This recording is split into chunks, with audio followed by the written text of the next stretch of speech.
हरपाल जी समझ गए वो तो बिल्कुल भगवत विमुख है, इसकी तो एक अंगूठी भी नहीं छोड़नी मुझको, इसका तो सब लेके जाऊंगा। अगर ये बदले में जय श्री कृष्णा बोलता तो एक आध गहना छोड़ देता इसका मैं, पर ये तो इतना बिखर रहा है भगवान का नाम सुन के, इसका कुछ नहीं छोड़ूंगा, सब ले जाऊंगा। हरपाल जी बोले हाँ भैया, एक रहता तो है डकैत इस गांव में, और उसका कोई पता नहीं हो कभी भी आ जाता है,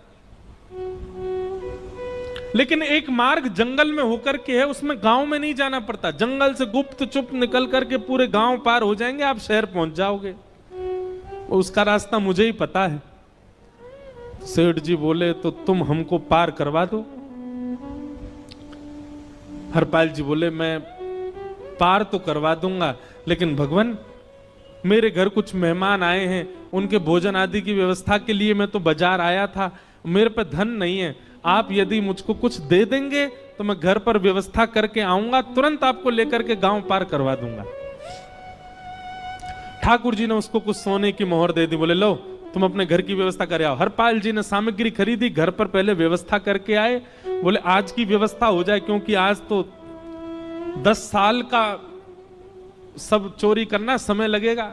पत्नी से कहा भोजन प्रसादी बनाओ, संतों को पवाओ, संत पूछेंगे मैं कहां है तो कहना कि आप लोगों की 10 साल की व्यवस्था करने गए आज।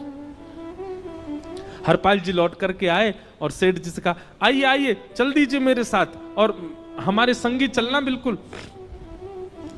ठाकुर जी रुक्मणी जी चलने लगे, जैसे ही विहंगम जंगल में पहुंचे, भयंकर भयावह जंगल, बीच जंगल में जैसे ही पहुंचे,